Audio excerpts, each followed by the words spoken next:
Welcome to this week's episode of CIOtv. I'm your host, Mike Stockwell, and today we're joined by John Wills with Prentice Gate Advisors coming to us from Townsend, Tennessee.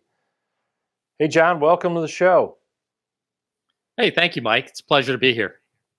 Well, it's certainly the pleasure to have you on with us today. And if you can, for our viewers, just tell us a little bit about yourself and your role, and then a little bit about your organization.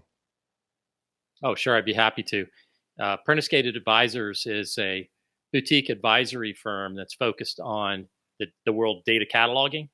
And people that are familiar with data cataloging will know that the use cases that it's most typically focused at, is analyst productivity, governance, automation of things like governance policies, right? So Prentice Gate, really just bring my 30 plus years of experience to trying to help clients do all of those things, right? Try to help their analysts sort of go faster and make use of data in a corporate environment, drive compliance of governance, and automate all of that, right? So that's really what Prentice Gate is all about. Certainly something that is, top of mind for many organizations out there, and with compliancy and just, everything that you're talking about here that you guys do. Now, a little bit more personal. Can you tell us a little bit about yourself? Sure. Oh, sure. Yeah. Well, I've kind of been all over the place. I went to Kent State University in Ohio and had an MIS degree there. I actually went there for a geology degree, but that's a longer story. The bottom fell out of the oil market, and I found the world of tech, right, in MIS, and then worked for a small consultancy when I started my career in Oak Ridge, Tennessee. So I headed south of the Mason-Dixon line, as they say, and was just this wonderful exposure to the world of data. The small 12-person consultancy was doing everything from magnetometers for the Navy and to building their own circuit boards, which I had the opportunity as a young guy to sort of wire wrap, and then information strategy work as well. And so I did some information strategy work for the Navy.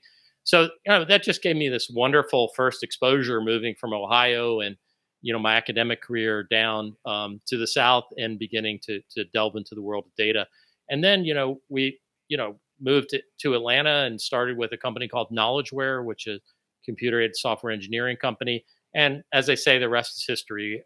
We've 2 kids, usually 3 or 4 dogs, moved and lived all over the place: Houston, Texas, Atlanta, Georgia for 17 years, Tampa, Florida for 10. So that's just, I guess, a little snapshot about me.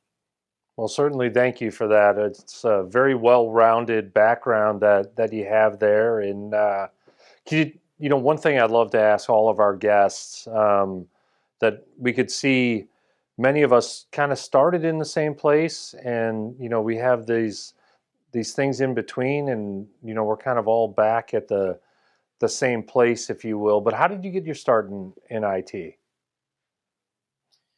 Well, yeah, it was, as I mentioned, sort of this exposure in my first consulting role in Oak Ridge, Tennessee, to data and information strategy, right? So I was part of a consulting group that worked at the Patuxent River Naval Air Station, where they test a lot of aircraft, and helping them with an information strategy. So that was really a first exposure.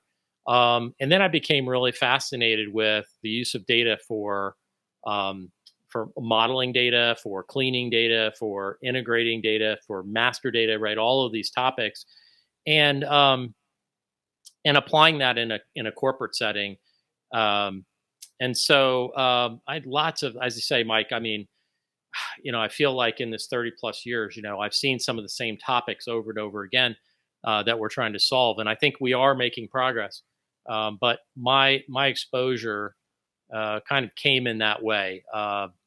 Probably not, the most concise answer, but these are the things that first go through my head, and what kind of lit the fire in my imagination for how to use data in an effective way.